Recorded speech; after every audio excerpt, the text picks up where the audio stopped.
महाकुंभ के 45 दिनों की दिखी विराट पिक्चर। महाकुंभ के 45 दिनों में टूटे रिकॉर्ड। महाकुंभ के 45 दिनों में रचा गया एक नया इतिहास। 45 दिन बाद क्या सब हो जाएगा बर्बाद? समय रहते अगर नींद से नहीं जागे तो क्या सच में महाकुंभ के बाद भारत के हो जाएंगे टुकड़े टुकड़े?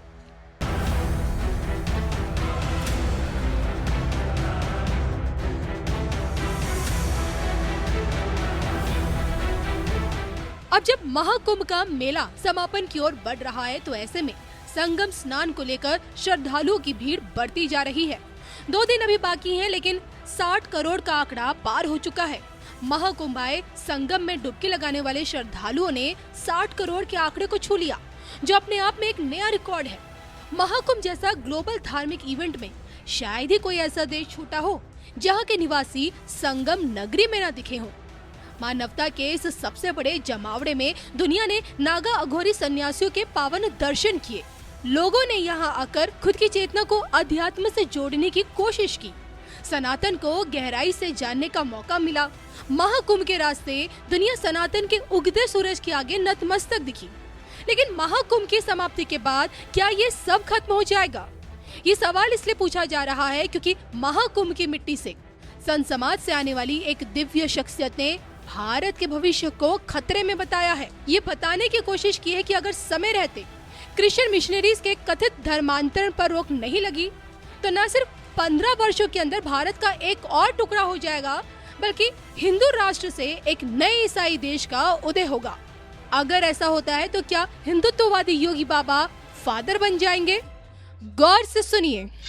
सुरक्षित स्वरूप के लिए आपने आदरणीय अश्विनी उपाध्याय जी को सुना, और ये जैसा कि आपने बताया था 2023-24 ऐसे मतलब ये अनवर्त यात्रा है। और ऐसा भी नहीं है कि इस अनवर्त यात्रा का कोई फल कोई और पीछे पीछे ऐसा काम करने वालों के पीछे पीछे मोट मंडराती है। ऐसा महर्षि दयानंद जी महाराज ने किसी का क्या बिगाड़ा था? 17 बार जहर दिया। स्वामी श्रद्धानंद जी महाराज का किसी ने क्या बिगाड़ा था?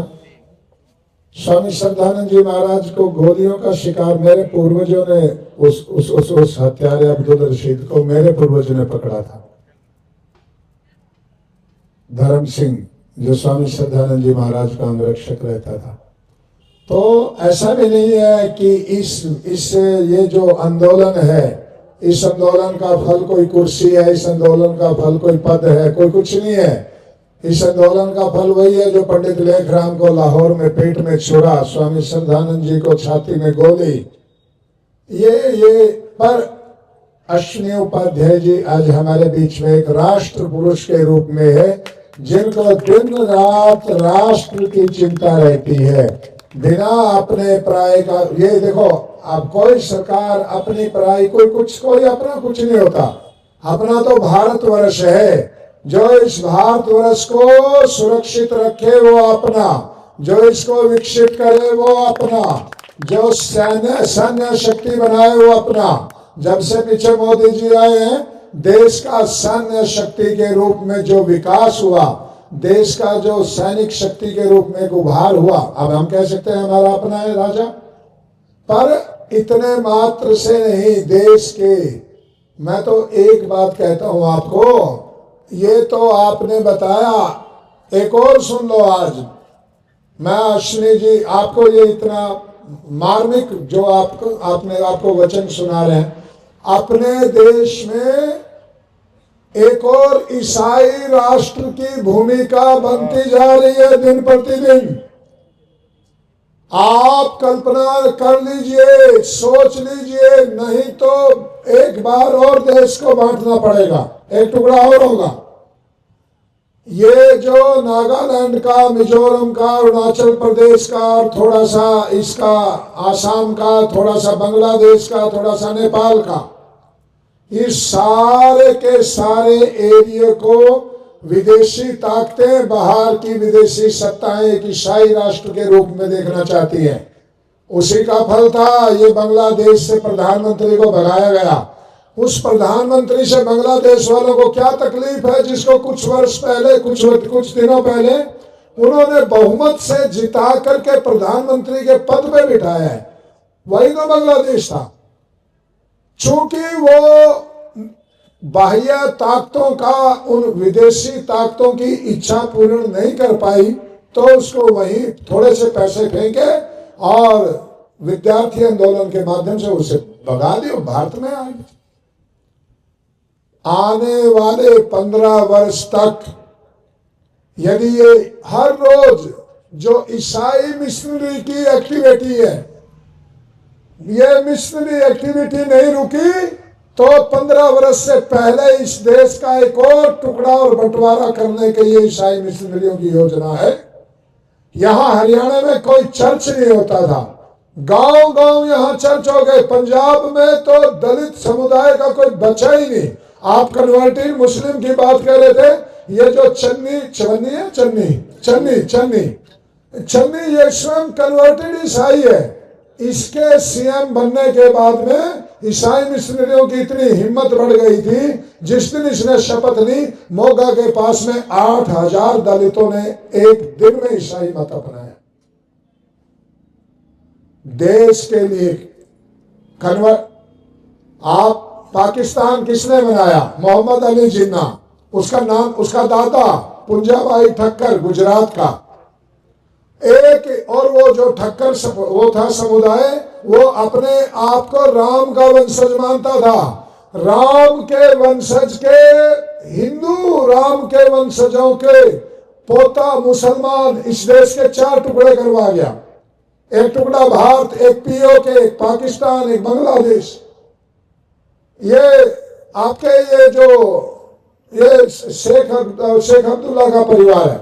शेख अब्दुल्ला के दादा का क्या नाम था? बाल मुकुंद कोल, ब्राह्मण थे, इसलिए शेख कहलाते हैं। तीसरी पीढ़ी आज भारत की दुश्मन है, भारत की संस्कृति की, भारत की सनातन परंपरा की दुश्मन है। तो इसलिए पहाड़ा राष्ट्र के कटने का, बंटने का, घटने का एक पहाड़ा है। क्या?